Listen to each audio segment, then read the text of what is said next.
जो जंग ईरान और इसराइल के बीच में 13 जून को शुरू हुई और 12 दिन तक चली, वो जंग भले ही अब ख़त्म हो गई हो और इसको सीज़फायर कहा जा रहा हो, लेकिन ज़ुबानी तौर पर तो जंग अभी भी चल रही है। और कल ही अमेरिका के राष्ट्रपति डोनाल्ड ट्रंप ने ये कहा कि उन्होंने ईरान के supreme leader Sayyid Ayatollah Ali ख़amenei को एक दर्दनाक और बेइज्जत होकर के होने वाली मौत से बचा लिया। वहीं दूसरी तरफ ईरान का ये कहना है कि पहले अमेरिका और अमेरिका के राष्ट्रपति अपने बोलने का लहजा सुधारें और फिर उसके बाद में हमसे आगे बात करें। यहाँ पर मैं एक बात आप लोगों को बताना चाहता हूँ और आपसे पूछना भी चाहता हूँ, आप लोग कमेंट सेक्शन में ज़रूर बताना, क्या अमेरिका एक ऐसा देश है जो किसी को बिना मतलब के बचाएगा? क्या अमेरिका का अब तक का कोई एक ऐसा इतिहास रहा है जहां अमेरिका ने बिना मतलब के कभी कोई काम किया हो?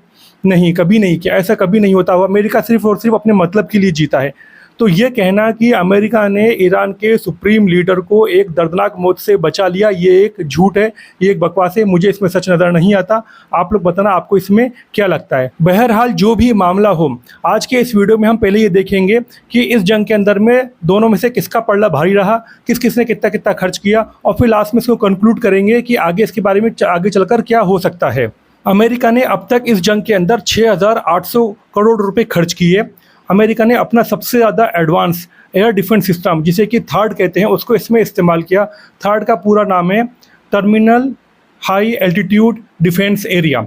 और ये जो थार्ड सिस्टम है, ये थार्ड सिस्टम जो है ये दुश्मन की मिसाइल्स को हवा में मार गिराने का काम करता है। इसके अंदर एंटीसेप्टर मिसाइल्स होती हैं। तो अमेरिका की जो एंटीसेप्टर्स मिसाइल्स थी उसका 20% स्टॉक खर्च हो चुका है इस जंग में अब तक, और एक इंटरसेप्ट मिसाइल की कीमत 100 से 125 करोड़ रुपए है। तो अमेरिका का अब तक 12 दिन चली इस जंग के अंदर 6,800 करोड़ रुपए खर्च हो चुके हैं। दोस्तों, इसराइल की हालत भी ख़राब है और इसराइल को भी बहुत ज़्यादा खर्चों का सामना करना पड़ा। इसराइल को इकोनॉमिक मेल्टडाउन का सामना करना पड़ा इस 12 दिन की चली जंग में। और इसराइल का अब तक टोटल 12 बिलियन यूएस डॉलर का खर्चा हो गया अब तक इस जंग के अंदर। और इसराइल ने अमेरिका से फाइनेंशियल सपोर्ट मांगा, जिसे कि इंग्लिश में बेल आउट कहते हैं। तो ये जंग बड़ी ख़तरनाक रही इसराइल के लिए। इसराइल इस जंग के अंदर में एक इकोनॉमिक लूजर की तरह दुनिया में देखा जा रहा है। इसराइल का जो डायरेक्ट खर्चा हुआ है वो 12 बिलियन डॉलर है, जो कि जंग के बारे में हुआ है, उसको डायरेक्ट खर्चा कहा गया है। और जो अदर खर्चे हैं उसके वो तकरीबन 8 बिलियन डॉलर हैं। तो टोटल मिलाकर के 20 बिलियन डॉलर खर्चा इसराइल का अब तक इस पूरी की पूरी जंग में हो गया है। दोस्तों, इस जंग में अब तक ईरान का कितना खर्चा हुआ मैंने ये सर्च करने की कोशिश की, लेकिन मैं वो नहीं ढूंढ पाया। लेकिन इतना तो ज़रूर है कि ईरान का भी इसमें अब तक बहुत ज़्यादा खर्चा हुआ होगा। वहीं दूसरी तरफ ये भी देखने वाली बात है कि जब ये जंग शुरू हुई तो ईरान के अंदर भी कर्फ्यू जैसा हाल था, तेहरान के अंदर स्पेशली। और ईरान की ऑयल और गैस सप्लाईज जो थी वो घट करके आधी रह गई, क्योंकि ऑयल और गैस सप्लाईज के ऊपर भी हमले हुए, वो भी जंग की चपेटे में आ गई, तो इसलिए वो घट करके आधी रह गई। इसके साथ ही ये बात भी देखने की है कि ईरान के ऊपर पहले से ही वेस्टर्न सैंक्शन चल रहे हैं, जिसके चलते ईरान की इकोनॉमिक जो पोजीशन है वो पहले से ही ख़राब है। इस जंग के अंदर ईरान के 60 यानी कि 60 सैन्य कमांडर मारे जा चुके हैं और 600 से ज़्यादा कॉमन सिविलियन, आम जनता, आम नागरिक मारी जा चुकी है। कल ईरान के अंदर जितने भी लोग मारे गए उन सभी लोगों की अंतिम विदाई के लिए, आखिरी विदाई के लिए एक प्रोग्राम रखा गया, जहां पर कि लोगों ने टूटे हुए दिल के साथ, भारी दिल के साथ सभी मारे गए लोगों की तस्वीरों को और उनके ताबूतों को छू करके उन्हें आखिरी विदाई दी।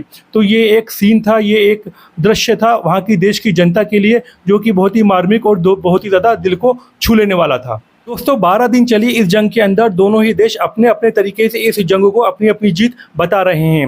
अलग अलग मीडिया भी इसको अलग अलग तरीके से अलग अलग देशों में प्रेजेंट कर रही है।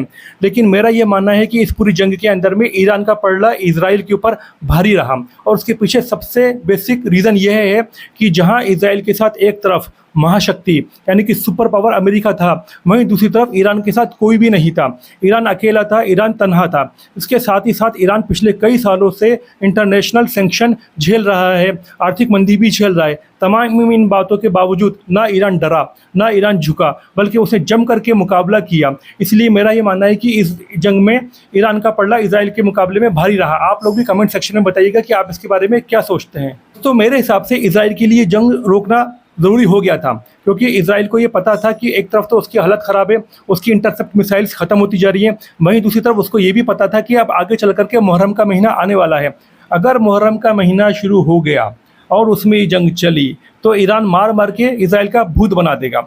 ईरान बिल्कुल भी नहीं डरेगा, ना मरने से डरेगा, ना शहादत से डरेगा। तो इज़राइल को कहीं न कहीं ये लग गया था कि सीज़ फायर करना ज़रूरी है और अभी हाल-फिलहाल इस जंग को रोक लेना चाहिए। दोस्तों, इंग्लिश में एक कहावत होती है जिसे कि कहते हैं, this is the tip of iceberg, this is the tip of iceberg, और जिसे हिंदी में कहते हैं कि ये तो अभी शुरुआत है, आगे आगे देखिए होता है क्या।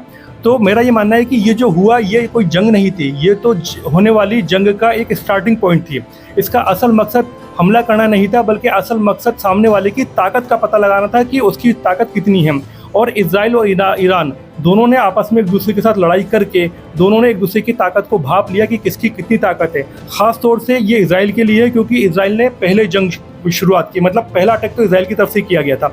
तो इज़राइल का जो पर्पस था, बेसिक पर्पस ये था, ये देखना कि ईरान के पास कितनी ताकत है। अब डेफिनेटली दोनों के दोनों एक दूसरे की ताकत को और एक दूसरे के कमज़ोर पॉइंट को जानते हुए नई स्ट्रेटजी बनाएंगे, और नई स्ट्रेटजी बना करके फिर से मैदान में आएंगे और फिर से लड़ेंगे, क्योंकि ये तो हमें पता ही है कि ये जंग अभी ऐसे रुकने वाली नहीं है। इज़राइल और अमेरिका दोनों के दोनों किसी भी हाल में तब तक नहीं रुकेंगे जब तक कि ये अपने ग्रेटर इज़राइल के सपने को पूरा नहीं कर लेते। जो इनका असल मकसद है, जिसके ऊपर ये काम कर रहे हैं, चाहे वो ग्रेटर इज़राइल हो या फिर मस्जिद अल अक्सा की शहादत हो, जिनके ऊपर ये लोग इतने सालों से मेहनत कर रहे हैं, तो ये उसके ऊपर काम कर रहे हैं, तो ये उसको पूरा किए बिना नहीं रुकेंगे। तो अब आगे देखना होगा कि कुछ महीनों बाद या कुछ सालों बाद क्या नई स्ट्रेटजी बनती है, और क्या नई स्ट्रेटजी बनने के बाद में किस तरह से ये दोनों एक दूसरे के सामने आते हैं। दोस्तों, इस प्रोग्राम को, इस वीडियो को मैं यहीं पर ही ख़त्म करता हूँ। उम्मीद करता हूँ कि आपको पसंद आई होगी। जो बातें कुछ इसमें मैंने बताई हैं उनके ऊपर कमेंट सेक्शन में ज़रूर बताना कि आप उनसे कितने एग्री हो, कि आप उनसे कितने सहमत हो। बहुत जल्द मुलाकात करेंगे नई वीडियो